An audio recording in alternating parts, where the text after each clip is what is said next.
up, y'all? Welcome to another episode of The Goalink Show. My name is Ben. I am the founder of Goalink.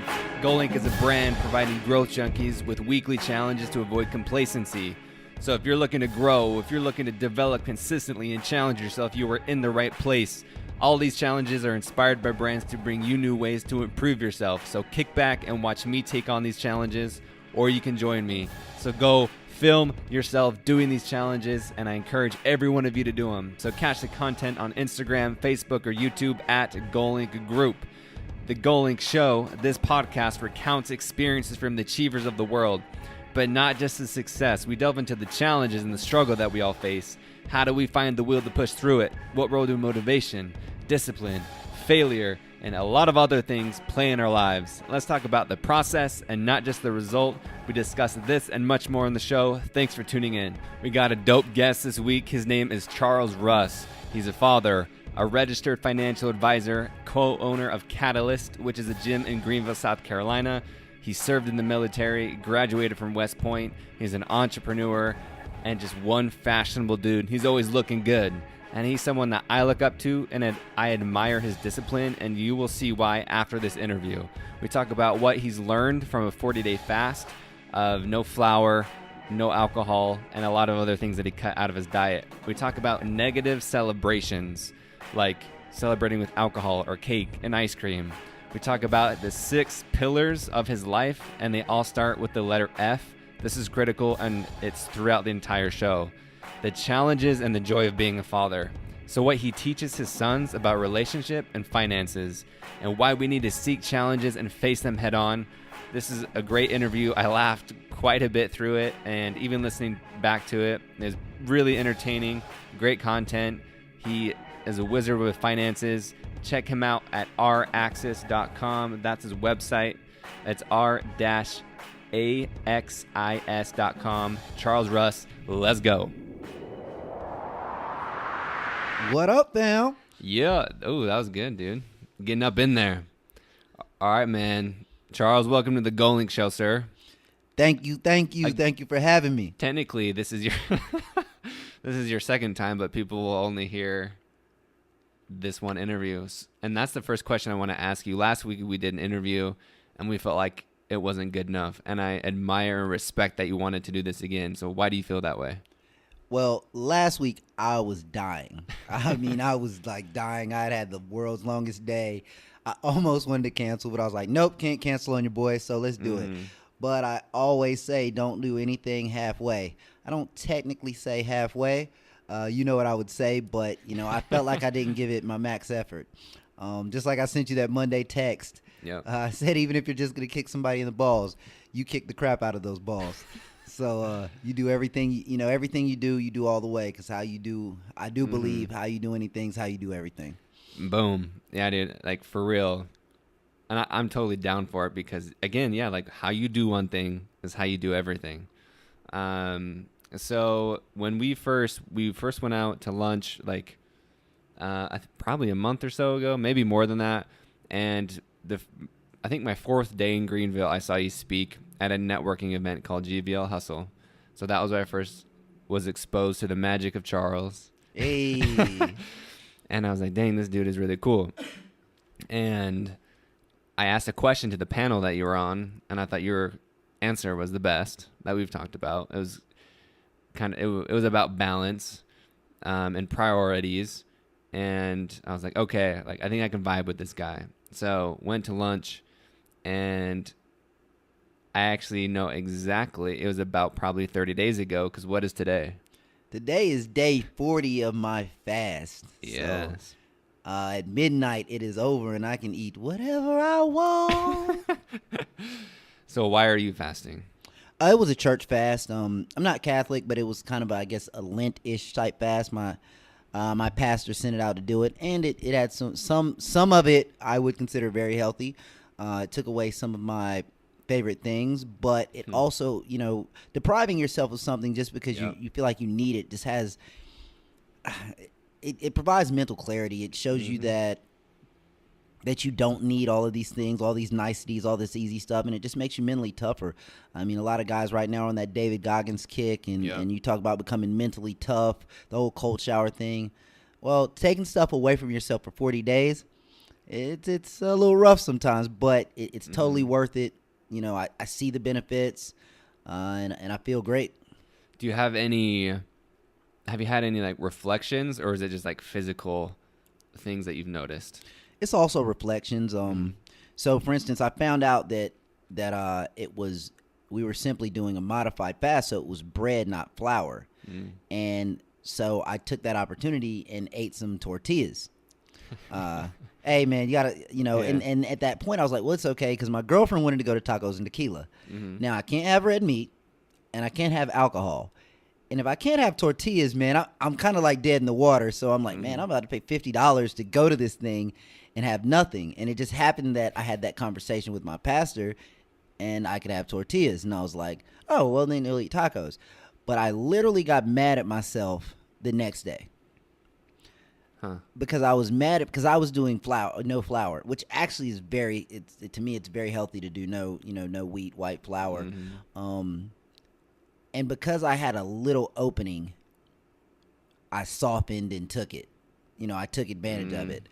And that's going to stick with me for a while, because I could do it. I could have done. How long ago was that? About a week and a half ago. A week and a half ago. Okay. Yeah. So I definitely, 2 Sundays ago. So it wasn't this past Sunday, it was Sunday before. So I definitely could have gone the whole 40 days, and I didn't. And for what? Because somebody said, oh, no, it's okay. I mean, that applies to business life, anything. Somebody can tell you that slacking is okay all the time. Oh, it's okay. You need to rest. You need to lay down. No, you need to take a day off. And yeah, there are times you need to take a day off. But do you really need it? Or are you just taking it because now someone is giving you an out? So that's going to lay on me a little bit. But, shake it off, get better, right? Yeah, that's interesting. And so what are your thoughts on, so this is the 40th day, which I'm stoked that I'm here for the 40th day to, just because it's a special moment for me as cheering you on, I guess. Yeah, you were the first person that experienced one of those weird meals when I didn't eat that pasta with those turkey meatballs. That was interesting, because I didn't know, man. It said turkey meatballs, and it comes out on this big plate of pasta. Yep. And I'm like, and then you didn't eat it. But that's the kind of discipline. Where does your discipline come from like that? Like, it's so easy for me and lots of other people. Like, okay, I ordered this. It's not what I thought. I'm just going to eat it so I don't waste money. It's not that big of a deal. For me, man, discipline comes from my desire. You can't, you can't want something and want things and want to do things and want to be great and want to do great things for other people. That's so much that, the expansive nature of it can literally make your brain hurt. So if you don't have discipline, you'll never get it. We're all on a timetable, man. So I only got so much time to get everything that I want to get done. And I know that I can't accomplish that without discipline. So enforcing and practicing discipline, a fast, helps me train. It's like training myself.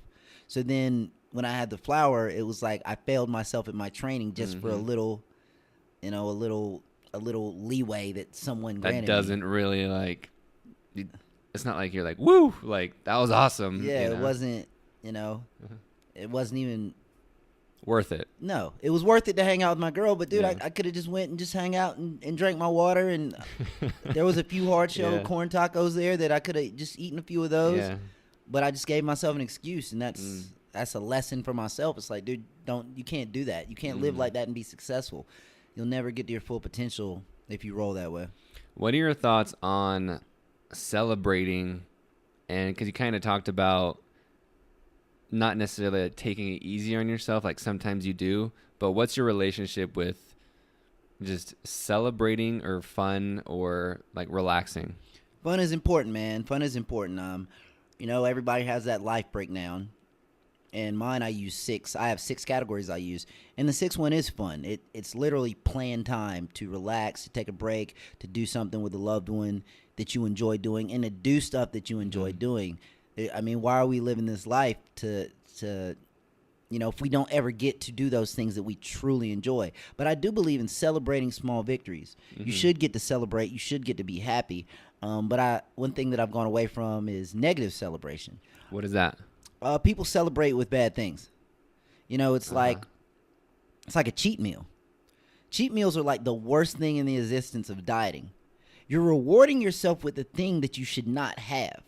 So you're basically making that positive to you in the long run. It's like, why do we celebrate everything with alcohol? It puts alcohol in a massively positive light. So if every time I do great, I want cake. But cake is horrible for me. Yeah. But now but when I said cake, you smiled. So what's your association with cake? It's a negative celebration. So I'm going to do something bad to myself to celebrate the goal that I just hit. That's fascinating. I'm trying to think about that, like, as a society. I've never thought about this before. Why do we do that? Like, I'll have to think about this after, but where does that stem from?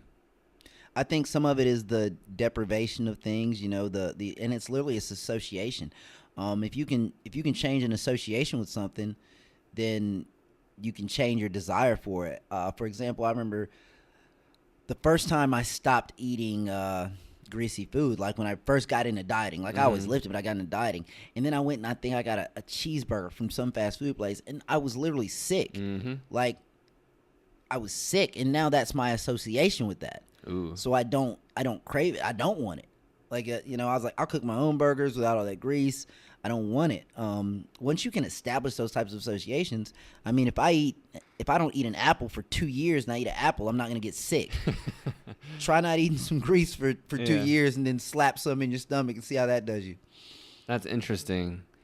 So what do you do then? So we'll go back to the celebrating small wins, but how do you celebrate like major victories? Like, so you're finishing not with Lent, but with your fast for the 40 days. So like, what's your mindset of how are you, Charles, going to say, I'm proud of myself? Good job, sir. I'm going to keep doing about 70% of it. That's how. Cause I did myself a favor. Like, dude, I tell my friends, for instance, with the no alcohol for 40 days, I tell all my friends, you should do 30 days no alcohol twice a year. Well, yeah, it's funny because it just clicked. It's perceived that we're depriving yourself of something, that it's exactly, that it's painful, that it sucks, that it's not normal, it's not what we shouldn't do. So yeah, dude, you deserve to go get drunk or whatever. Deserve to give yourself a hangover and be sick and reduce your performance for the next 2 or 3 days. That's what you deserve. But you've given yourself something greater. Yes. So like that's cool. Like for me, like I'm gonna let some things back in because I like the taste of candy. Like I've told you, gummy bears, gummy candy. Hey, if you're sending stuff to Ben and you want to throw me back a gummy bears up in that piece, I'd appreciate it. But like so I will allow myself some back in my diet, but I'm literally gonna try to keep it to 2 nights a week max. That's just something that I thought about. And then with the flour, I'm staying away from it. And I've told you, it's brought me back to some dietary things that I used to do when I was in like the best shape of my life. I'm like, dude, why'd you ever stop? And mitigating the alcohol, like definitely no alcohol during the week, for, as long as I can hold that. And I'm sure what typically happens is you fall off the wagon a little bit at a time, but I feel like by the time I'm off the wagon, it'll be time to do 30 days again, And that's a big factor too with the amount of social drinking a lot of people do. And you're at 5 million networking events. Yep. I feel like you have to make sure alcohol knows you're in control of it, and it's not in control of you. That's a big deal for me. I agree with that entirely. And it's funny, we've talked about like the social media fast. I just finished not as long, but a 2-week social media fast. And that's exactly why I did it, is to make sure I was in control of technology, not that I was leaning on it and just automatically going to it when I was bored. So that's essentially why I did it, to make sure, okay, I'm in control. And that's what I think is the benefit from any type of just saying, okay, food might be in more control of me than I want it to be, or whatever it may be. So I think that's huge. So how do you celebrate small wins, like along the way? Dude, it can be... I'm not a big celebrator because I just my brain it's locked in on something else. But you enjoy the hustle though. Yeah, I don't know, like I almost get jittery when I sit down too long. I'm like, I need to be doing something. There's stuff I could be doing, but I enjoy it. like you said. I mean, and everybody does not, especially if you're not blessed enough to be in a work situation that you enjoy. Yep. You do need to separate. Like, go on a trip, man. Go somewhere. If your goal is to get out of debt and you're in $10,000 of debt, well, when you get to 5,000, allow yourself some leeway. Go somewhere. Do something. Congratulations, we did that. We did well. Go do something you enjoy doing. Buy yourself something you like. If you've always wanted that big screen TV that's $1,500, well, get your debt down to 3,000, and then say, okay, well, I'll get the TV. Then you don't have to choke it all the way down. We're not wired like that to just run into brick walls over and over and over. It's not the way we're designed. That's not the way we think. Find something you enjoy and do that. You know, a lot of people, like I said, we just associate celebration with bad things. That's so interesting. Things that aren't healthy. And I've tried to explain that to people, and to me, it's a simple concept of what we've done. A much harder concept to change it, but for some people, it doesn't even click. They're like, "Why shouldn't I have a drink?" I'm like, "Are you really here? Are you hearing what you're saying to yourself, or why shouldn't I have this cheat meal to celebrate?" I'm like, I literally will get sick eating these foods that you're talking about. Like, my stomach's gonna hurt. I'm gonna want to go to sleep. Is that really enjoyment? Is that the happy part of life? Is that celebration? It's almost like you're punishing yourself for getting somewhere. That's so interesting. I know it's hard for me to get away from this because I love this concept of what you just said. It's almost like punishing yourself. Like, so in general, like, why do you, like, if it's going to make you sick to drink, like, why are you going to still drink on the weekends? I have no idea. There is some, and it's just scientific fact. There's some social lubrication, especially for those who are socially awkward, and aren't really comfortable talking to people and things like that. And there's even some positive health benefits to a glass of red wine. But you could just have an orange or grapes instead, And I'm not, not a teetotaler, man. I drink. I drink. I have a few drinks, but having reset my system and reset my bank account, because I'm telling you, drinking nights are expensive nights. It can stack up quick. So we're just making sure that I'm in control of it, you know, and it's always been said, everything in moderation. I just think we forget what moderation means. And a big part of that can be brought back to celebration. You're gonna have a party. A party is cake, ice cream, and alcohol. What should we bring to parties instead? Look, man, I got this thing of mixed nuts over here. I got a couple bananas. Let's go. Let's get crazy, man. If you've never had it, let's pop some banana peels, bro. I'm trying to tell you, if you've never had it, get some apricots, some dried apricots, and some nuts. Well, I'm trying to tell you how to live up here, man. I'm trying to teach you how to live, man. It's delicious. That's delicious. But no, man, like I said, do stuff you enjoy, man. So what do you want? When's your birthday? October 23rd. Okay, what do you want for your birthday? Instead of a cake, what are we getting you? I might pop a charity off, man. Like, I see people doing that on Facebook, but instead of charity, it sounded like something else for a sec, but we won't go. Pop a charity. Yeah. Make sure, mic check. Make sure everybody can hear me. My bad, player. But yeah, no, just I don't know. I'm not a big birthday guy. For me, it's another day. I'm glad I'm still here. Glad I'm still kicking. Glad I'm doing stuff. But for other people, if they're in the holidays, I think the birthday is the one you celebrate. Not a fan of Valentine's Day. It's commercial. Dude, this is interesting. Okay, is that why? Because it's commercial? Yeah, it's not even a real holiday. It's not anything. It's like, we're going to sell these flowers. That's it, man. Buy some chocolate, player. For what? Why? I assume you just you should do that every day, every week instead of one day. Yeah, you should, man. You should. Or if you and your girl have it together, you open a savings account.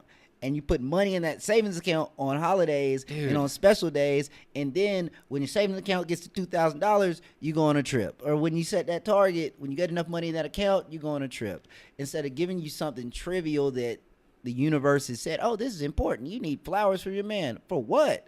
There's flowers outside, player. That's just how. Look, hey baby, I love you. I do buy you flowers and chocolate because I know that's what you want. But you also know how I feel. I'm just being honest. That's interesting. So, you said open a bank account. So if a couple, I like this kind of idea. Like, I'm similar to you. I'm not sure if this would fly. with the other halves of relationships out there, but open a bank account and instead of spending money on those gifts, put it in the bank account and go on something bigger like a trip later. I love that idea. I'm not sure if it's going to fly, but I love it. Hey, you heard it here first, right here on Goalink, baby. Y'all better get your money right. Get your money right.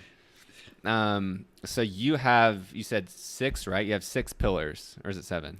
6. 6. So you have 6 values, 6 pillars. What are those? I know they all start with an F. The first one being faith. If you're in, because that should be like the foundation, the base of what you're doing. In all faiths, that's what's taught. It doesn't matter what your faith is, as far as that should be your foundation and kind of your direction for what you're doing. If you're not religious, then I call it foundation. Why do you do what you do? Why are you going forward every day? Next, I have fitness, and I'm saying in order this time. And fitness, that's the health version, because I'm also talking about mental, spiritual, and physical, not just, I go work out, which is very important. Mm-hmm. A lot of people underestimate the importance of physical health because it ties into everything else. There's a reason that the people at your job offer you money or a gym membership, or say you get X number of dollars towards your health insurance if you go to the gym 3 days a week and check in. They're not doing that because they love you. They're doing it because it's a fact that they will get better performance from you when you're healthy. Mm-hmm. So if they're going to do that for you, why wouldn't you do it for yourself? And mental health is huge. I mean, we all know people are going through things, and that's How do you keep your mental health up? I stay busy, so it's very hard for me to drop into a slump. But I talk to people who do have those types of problems, and think having a good support team is huge. Mm-hmm. Having someone that you can talk to who can help you through situations. For a long time there was a negative light shed on counselors and things like that. But those people are awesome, man. Mm-hmm. If you need them, don't stay away from them. That's one of my goals this year. I actually thought about it this morning again. I was like, dude, I need to go see like a psychologist, because I can't figure everything out by myself just sitting here. To talk to somebody, I'm excited to uncover more about myself. Yeah, and you know what? And see, people have this. It's once again, it's the same relationship we just discussed with the food, negative rewards or whatever. So it's the negative connotation. I'm going to see a psychiatrist. What's wrong with you? Nothing. I just want to know more about myself. Mm-hmm. I want to figure out why I think like this. And those people know how to do it. Yeah, it doesn't always have to be a negative. Mm-hmm. It's like getting a life coach. Why do you need a life coach? What's wrong with your life? Nothing. But I want to make a change, and I want some help doing it. It's a big deal. And maybe I don't want to discuss it with people who are close to me. I want to discuss it with somebody that is totally objective. People who are close to you often have the habit of just telling you what you want to hear. It's true. So there's other reasons. It's just negative connotations, like talking to somebody's can be prescribed or thought about, as weak or something like that, or you got a problem. That's totally not true. I mean, I know you have a problem, Ben, but what's my problem? Man, you don't want to have that. That's a whole nother Goalink. But but yeah, no, it's not negative at all, man. I 100%. That's actually a cool idea to say, well, I'm like this. Can you help me figure out why? Yes. Not that I don't like it. I like how I am, but what made me this way? Why do I think like this? Why do I move like this? Why are my actions? That's actually pretty cool, and I think it'd be something worth sharing on Goalink if you decide to do it. Goalink, make him do it. Yeah, I will. I'm gonna record the whole session and then put it out. That'd actually be interesting if I'm willing to be that vulnerable. Very, very.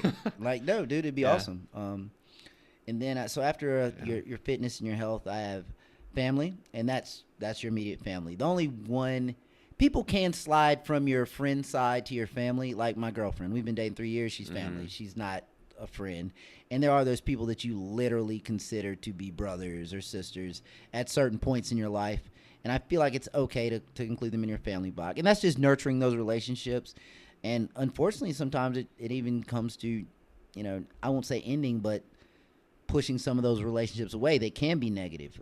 You've heard stories, with people who have parents that are detrimental to them. I mean, sometimes you have to do that, but hopefully you're in this situation where you're just making sure you're nurturing your relationships. If you haven't talked to your parents, kids, or whatever, you don't talk to them as much as possible, increasing that time, and like I said, I'm a scheduler, man. If you don't schedule it, you don't do it. What gets scheduled gets done. The next part, and this is something that I actually can say I stick to doing every 90 days at some point, is vetting your friend circle. I love this. The 5 people who are closest to you, it's true. You're kind of the sum total of them, and that doesn't mean monetary. That means, their emotions, their attitudes, the way they carry themselves, gratitude, the things that they do, who they are in the world. Even you can look at association. If you see someone out and he's pretty cool, but the 4 people he's with all suck, after a while you start to think, man, he kind of sucks. This is just life. Yeah. But yeah, vetting those relationships and making sure they're positive. And then I even say the next 15. And the next 15 are just the people you spend the most time around. And there's a million ways a relationship can be positive. Like everybody thinks, oh, so they're not doing something for you, it's a bad relationship. Well, yeah, but if I can go out with my buddy and we want to watch a basketball game, eat a burger, drink a beer, and he's hilarious. I mean, he's got that Kevin Hart humor, and I'm dying the whole time. I don't think about work. I'm totally separated from everything. And then at night, we give each other 5, walk off. I go home and no trouble. I'm like, man, that was a good time. That's a great positive relationship. If you can help someone else, those are some of the most fulfilling relationships, man. Like the intense sense of satisfaction that I get when I do something for one of my friends or someone that I mentor and I see them put it into fruition, or I hear them quote something that I've told them over and over and over and over, and they quote it and they start doing it. Yeah, that to me alone, and I don't care if they ever mention my name. It's the sad. I get an intense feel of gratification, satisfaction, happiness for seeing them succeed and seeing them happy. So that can be a positive relationship, helping someone else. And there's other ways, of course. There's a mentor role, finding people that want to mentor you. There's business roles. So you actually write these people's names down, like on a piece of paper? Yeah, I do. I mean, I typically can write it on a note in my phone. Yeah. I sit there, and it's pretty easy. I do it, and then and I actually don't keep it. And the reason I don't keep it is because I want to reestablish who I think those people are in 90 days. And then the only thing that you really remember is if someone needs to go. And when I say go, that doesn't mean like you call them like, hey, dude, relationship's over, bye. I just stop calling. Or if they're like, hey, you want to go here, I just don't go, and things like that. How often does that happen where someone is out of Charles' circle? More so than you would think, especially with the 15, because people are always trying to come in and out. And, people try to get in, they're around for a while, and then you're like, When was the last time someone was out of the 5? It's been a while. The 5, it's hard to get into the 5. That's a good point. So when was the last time someone went into the 5? It's been a while because I haven't kicked anybody out. So for somebody to come in, watch out, y'all! I'm coming. Yeah. I'm coming for that 5. Hey, for somebody to come in, and it could be, dude. And that's kind of an abstract concept. The total is 20. I wouldn't go more than 20 because I don't have that much time in my life. I mean, even if you look at 20 people over the course of 3 months. I mean, the last 2 or 3 I might have only seen twice, over 90 days. So it does start to get on the edges. It gets a little bit, and it's harder to get rid of those people because you don't really have enough interaction with them to be like, oh, that's negative. So, and it's a capacity, and it's just really a vetting, and it's not, doesn't take me that long. I might have to go back and look at my calendar and see who I was with sometimes, but it's not a hard thing. But I'm very hard, and you'll note. And sometimes, actually, if I'm betting and I really need to push someone out, I don't wait till my betting time. Like it when it's going on. You're like, every time if you leave a conversation with someone every time, and you feel dejected and you feel down, and and you feel not you feel like you've been messing up.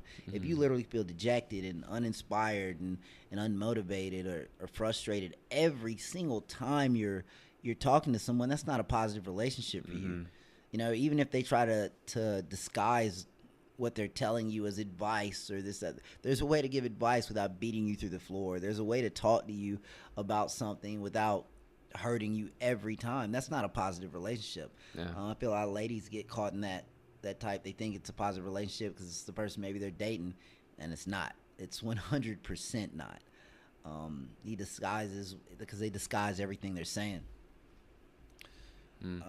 So what do you I was going to ask communication. So with you, how upfront and transparent are you in your relationships and communication? With my relationships, like with my girlfriend, or So yeah, just in we can. relationships in general. So yeah, we can use that. So let's use your girlfriend. I'm pretty blunt, man. I'm pretty blunt and upfront. And have you always been that way? No. So when did that change, and how did you learn to be like that? Probably I would say in college. Self-confidence, man. I was confident in high school, but not, I still had some misconceptions about life. I wasn't totally sure of myself on everything. The more sure I am of myself, the more sure I am of what I want, I can communicate it. Because once you know what you want, why would you spend time doing something else? And I guess there's another little piece there, knowing what you want and you're working to get it.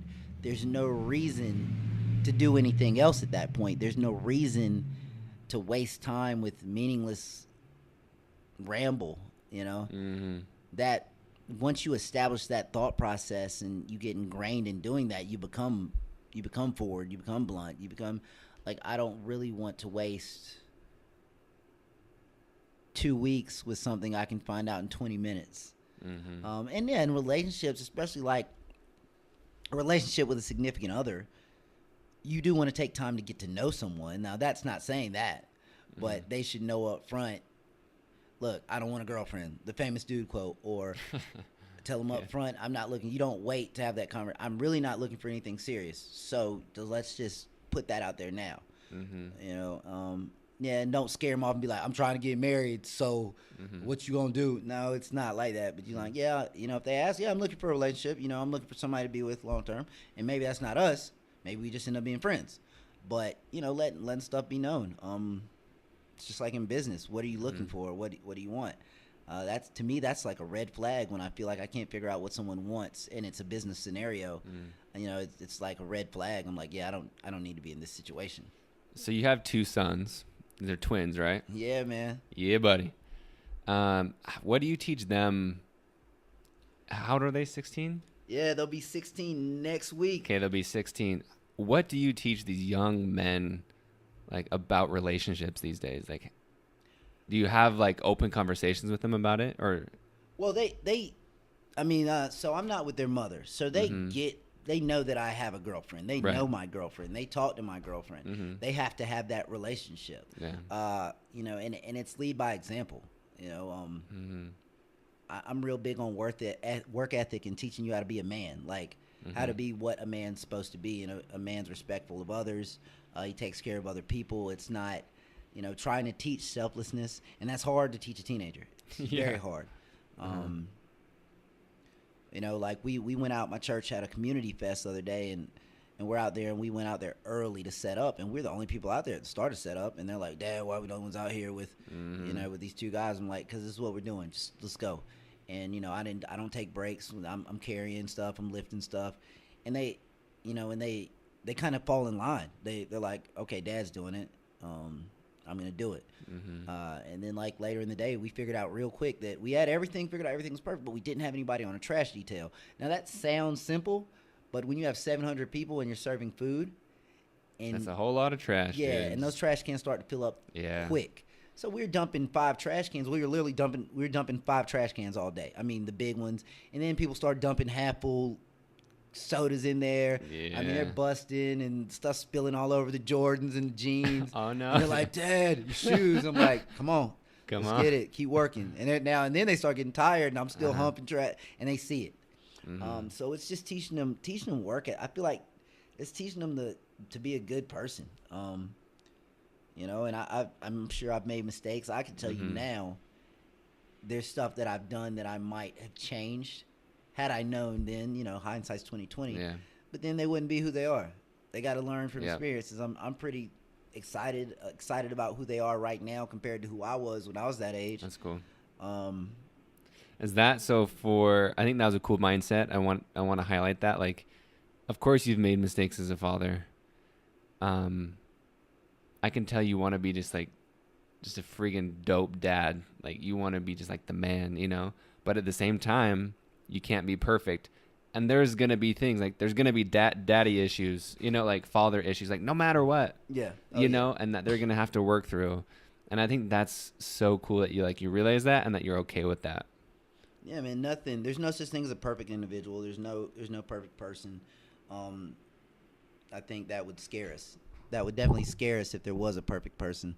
Yeah, and that's what makes it all unique, man. Those little weird things that somebody does, or the weird way that person thinks, that makes them them. You just do the best that you can. And my dad used to tell me, man, I want you to be better than me. That's like my goal, is to make them a little better than I am. Hopefully a lot better than I am if I can do it right. And that doesn't mean you make more money than me, because there's a lot of people that make more money than me that are terrible people. So... Yeah, well, and it's like, okay, you make $100,000, but now I make 120. Now I make 150. Like, when is it enough? Yeah, you know. And if you judge everything by money, you'll never be. Nope. You'll never be happy. What have they taught you? Like, have your kids? Like, what was the last lesson you can remember of what they taught you? Man, they showed me a lot of dance steps, man. There we go. They keep my moves right. They are supremely confident. And some people say they're cocky, but they have this level of confidence. And it's almost multiplied. Like, they're twins, so there's not really the two of them. It's like there's four of them.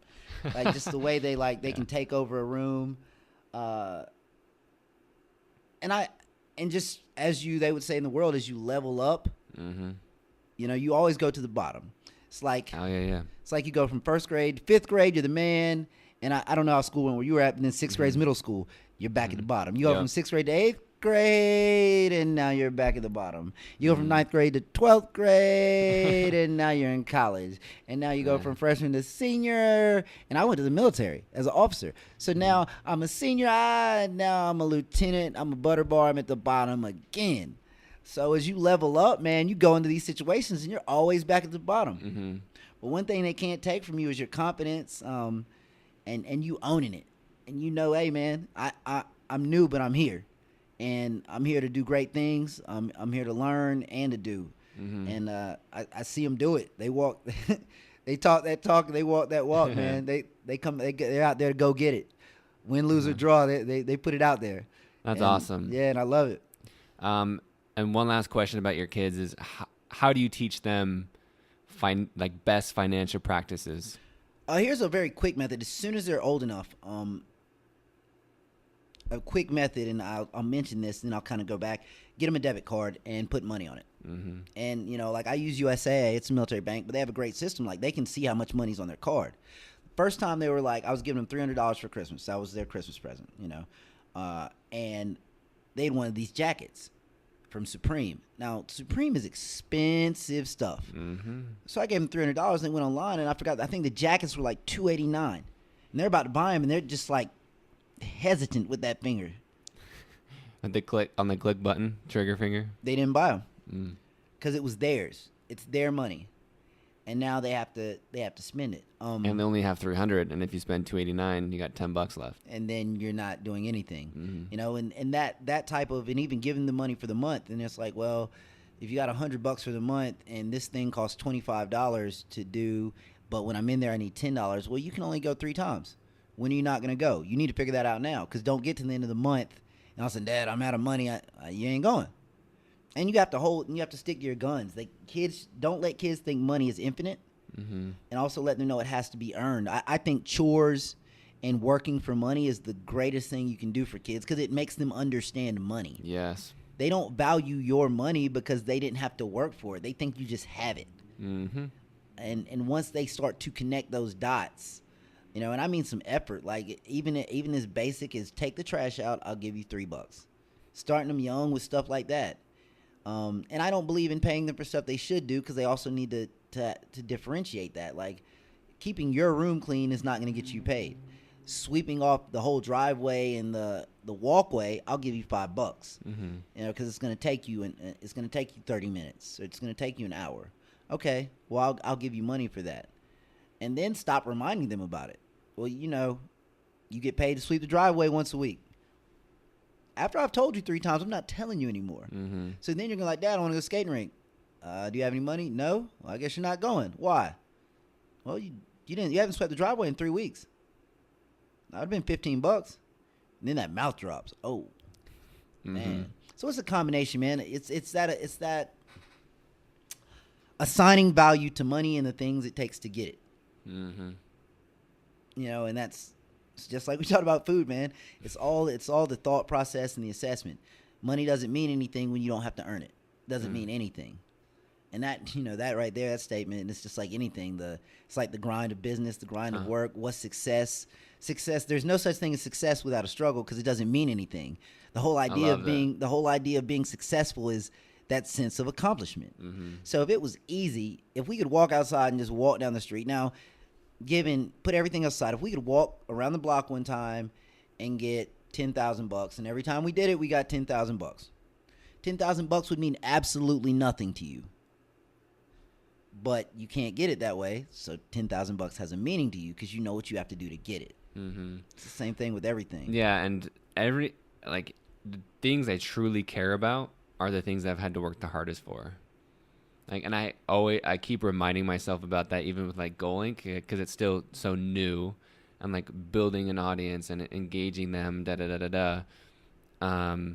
It's like I am learning my lessons right now, on the way to mastery, on the way to live this like this to be my income, to be my life. It hasn't even been close to a year yet. Like, Ben, it's okay. Put in the work every single day. And those little habits, those efforts that you do every day will compound into something bigger. So that's what I have to remind myself about. And that's it. That's part of the process, man. And skipping steps doesn't get you anywhere. You don't learn anything. You don't get that sense of reward is huge. But it only comes from a struggle.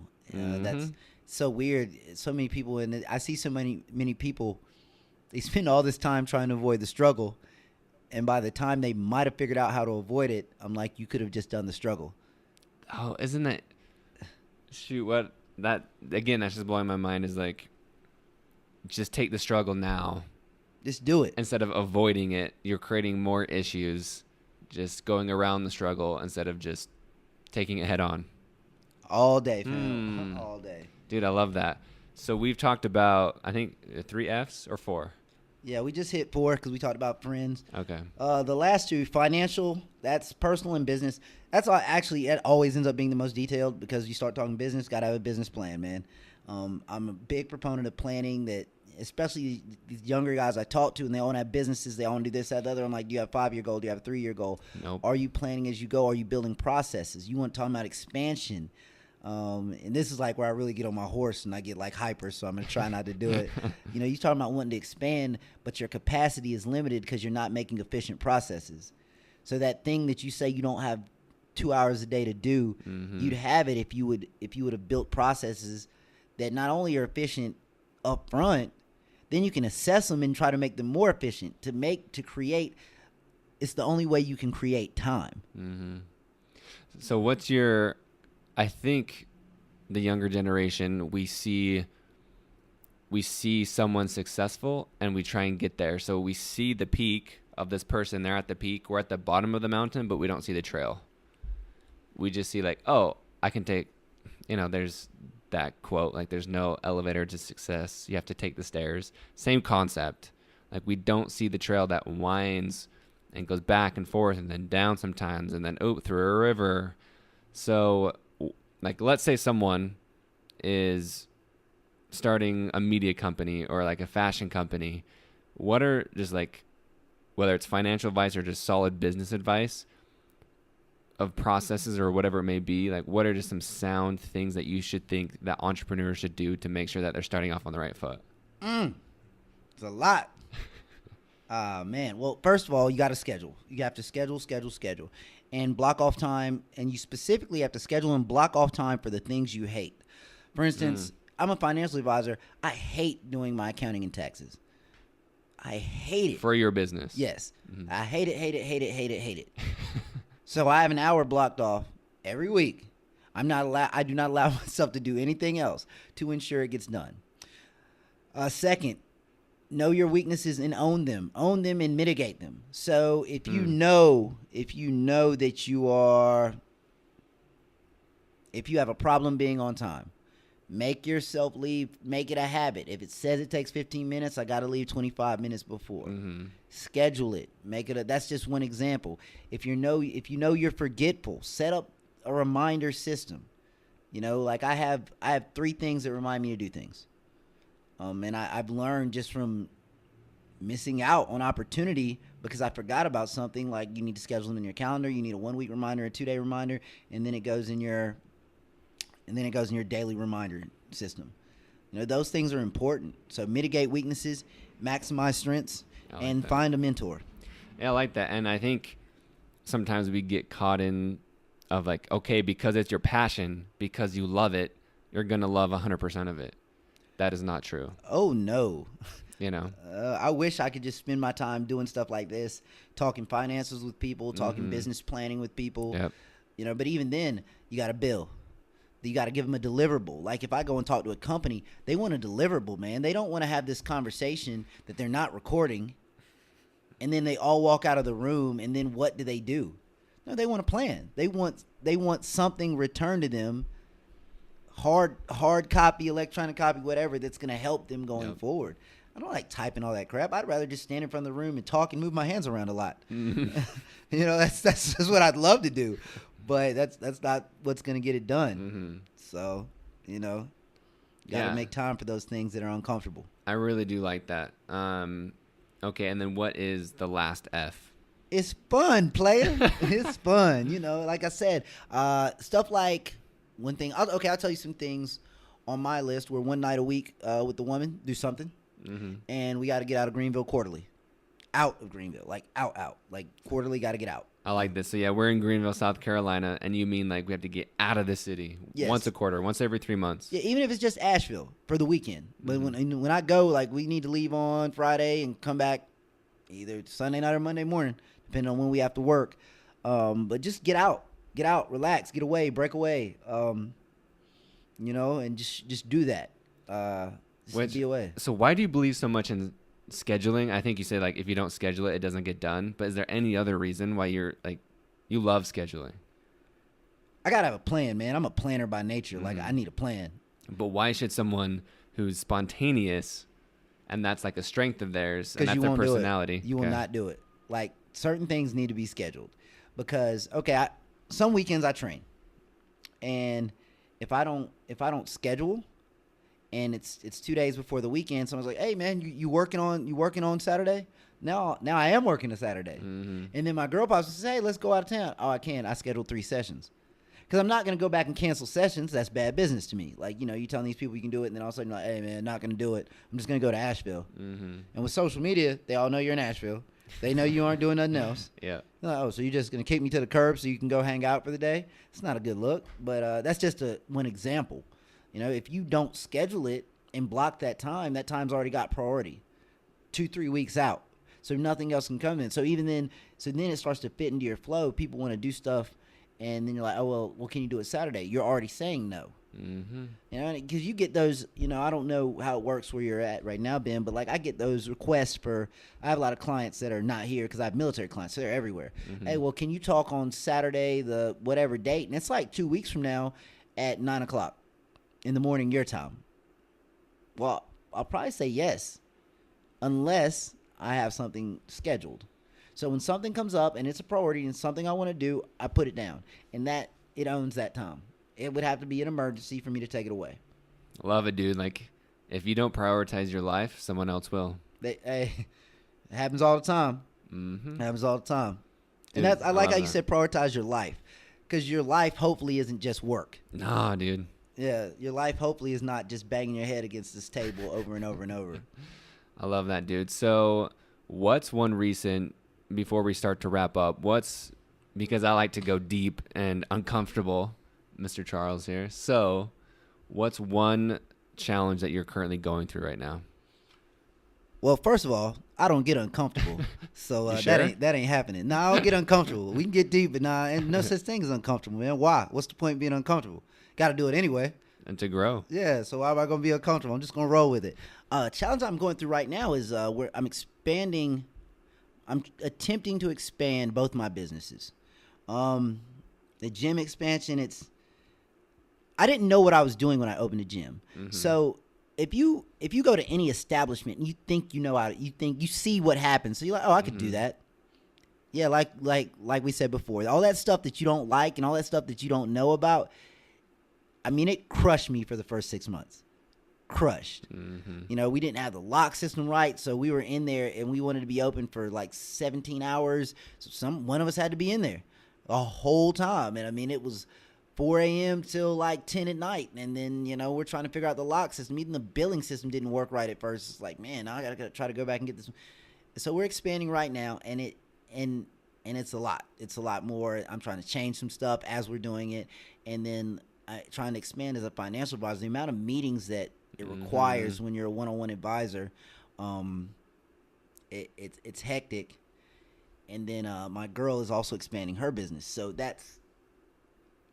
and she runs a horse farm, which is interesting. Yeah, which I know nothing about, but I know numbers, and I have become effectively great at shoveling horse crap. Like my wrist flick is solid. I mean, it is. Wrist flick. Yeah, it is. I can work a shovel. So literally and figuratively. That's right, baby. That's right. So just doing all that at once, but so the rapper that recently passed, he actually said it great. Nipsey Hussle. He recently passed away. He actually had one reference, and he said, when you're doing so much and it's almost like it's too much, it's expansive, it's like it's stretching you to your limits. But when you're trying to do something great, that's how he's like, I feel like that's how it's supposed to feel. Mm-hmm. It's like it's stretching you and pulling you and stretching you and pulling you and stretching you, and it's like I can't do any more, but you can do more. Mm-hmm. And you're always supposed to be pressed to your limits. Mm-hmm. So right now, that's my challenge. It's like, how am I going to expand everything at once? And if you drew a circle, the way to expand it isn't to pull on the side a little bit. You drop something in the middle of the circle and make the whole thing get bigger. So I'm trying to jump right in the middle and make it all grow all together. Because then if that grows, then my relationships need to improve. Then my faith needs to improve. Then my fitness needs to improve. It's all got to improve. Dude, I love that metaphor. I've never heard that, the circle thing. That's dope. Thanks. I actually got that from one of my buddies who was trying to explain. His name's TJ Reeves. He was trying to explain to some other people why PhDs are stupid. Oh, really? Yeah, the theory of a PhD. And he stepped on some toes, but he was saying you're taking the circle and you're just pulling this little part out and making a bump instead of going in the middle of the circle and expanding the whole pool of knowledge. I thought it was fascinating. Dude, that is fascinating. I love that. Yeah. That's dope.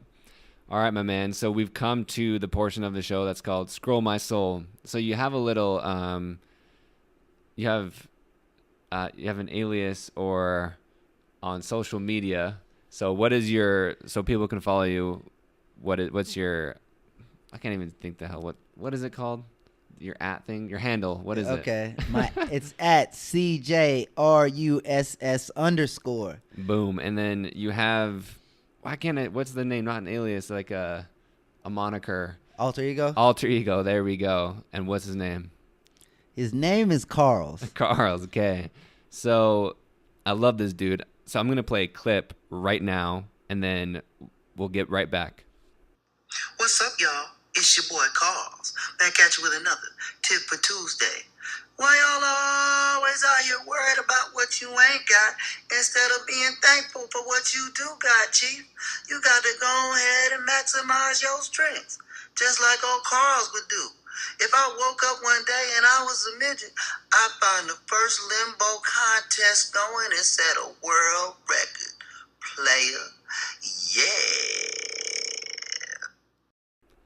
Okay, so now we're to the segment. I hope y'all enjoyed Carl's.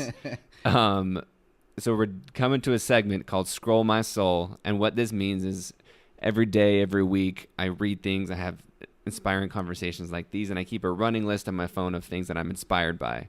So I scroll my soul, and I pick something to resonate with you, and I just want to see what your thoughts are on it. Cool? So can I get a Carl's, like, scroll my soul? Oh, so what now? So what? Do you want Carl's to ask a question? No, I want Carl's to say "scroll my soul" because I might have to use it one day. Hey, all sayings are trademarked by Carl's. But what's up, y'all? It's your boy Carl's. Just over here with Ben telling you got to scroll your soul, player. Yeah. Dude, we might have to use that. I love that. Thank you. All right. So the little the saying I have for you is, do you love a sandcastle any less because you know that it can't last?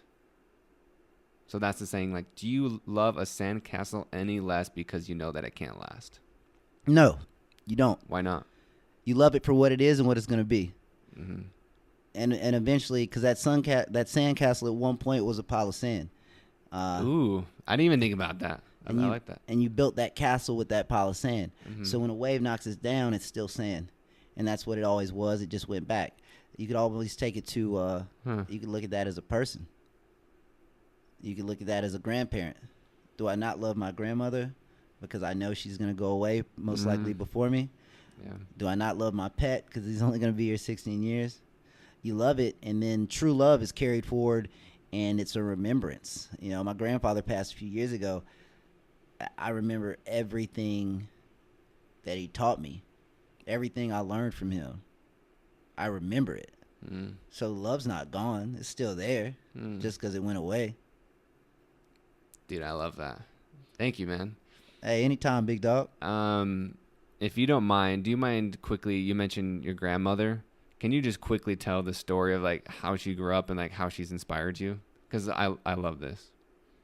Yes, so I'm a big believer in the story of 5 and 20, as fast as I can tell it. So, you know, if you were talking about two guys who went to a casino, one guy has $5, the other guy has $20. The guy with 5 comes out with 25, and the guy with 20 comes out with 40. So who really did better? The guy with 5. He multiplied his worth by 5 times, 500%. And that's kind of where I see with what my grandmother, well, both my grandparents, but like specifically my grandmother, she raised me, and I've been to the place she was raised. I've seen the building still doesn't have power. It's on a farm. I've seen the 5-mile walk on a muddy road, which is still mud. To get to a convenience store where the guy was just nice enough to allow her to rinse off, to get on the bus and ride 15 miles to high school. So she had to walk 5 miles to get on a bus. To ride 15 more. Yeah, that's crazy. So then she'd get home in the evenings, and you work the farm until it got dark, and then you have candlelight to do your homework. And she decided that's what she wanted to do when she wanted to go to school. Now her brother and sister didn't do that because they said, "No, we don't want to go to school." Well, she went, and she made life better for my whole family going forward. I mean, it wasn't what I thought, but they hit it. I mean, I didn't know it, but she moved us here from Indianapolis. Well, we went to Georgia for a year, and then here for work. And she bought a 3-story house, and it was great. And we didn't always have everything, but I didn't know we didn't have everything. And she gave me all the opportunity in the world, and she started me with that 25, and I'm forever indebted to her and my grandfather for putting me in a position to be successful that so many other people will never have. And I will never disrespect that by not doing, by taking that 25. I want to take that 25 and make it 2,000. For my kids and I love that. And my grandkids and just keep it going, because I've seen that work. I've seen her get up to go to work and drive an hour to work at 4 a.m. for grandkids that weren't really her responsibility, and giving me that 25, and I will never, ever lose sight of that. Dude, that's awesome. Thank you. All right, Charles, I appreciate you very much, sir. Thank you for your kinship already for me living in a new city and hopping on this podcast. You're a busy dude. You got multiple businesses. You got to keep your body fit, got lots of things, so lots of priorities. So I appreciate you scheduling me. That's right, baby. That's right. Any other last words or knowledge for the peeps? Hey, nothing, man. I enjoyed speaking with Ben, man, and thank you for putting me in front of your crowd, man. Hopefully that they'll get something from it, and I look forward to chatting it up with you in the future, and I expect great things from you, brother. Thanks, my man. All right, adios, y'all. Boom. I hope y'all enjoyed that interview with Charles, my man. We laughed, we cried. It was entertaining. Loved it all. Make sure you check him out at CJRuss_, or you can check him out at r-axis.com. If you have any questions about investments, retirement account, saving, just managing your money, go check him out. Hit him up. So this week's challenge is inspired by claritymoney.com, or you can check him out on Instagram, Facebook, Twitter, which is at Clarity Money. So this is an app that essentially helps you track your expenses. And the challenge, what it's going to be this week, is to cut out one of those things that you're subscribed to. So whether it's Spotify or Netflix or Amazon, subscriptions are things that we pay for monthly. And it's crazy how much money we spend on these things. We spend a crazy amount of money on these subscriptions. So your challenge is to cancel one of those subscriptions. Cancel it. Cut down on your bills. Call your car insurance, or switch to Geico. I literally switched to Geico and I saved, I think, $100 a month, which is crazy.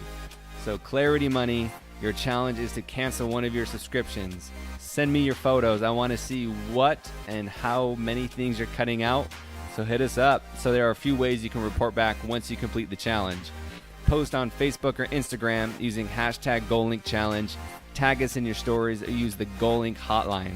The hotline is designed for those who want to remain anonymous or don't have social media but still desire a form of accountability. To use the hotline, call 385-626-0525 and follow the instructions. So I'm stoked to see what you cut out of your expenses.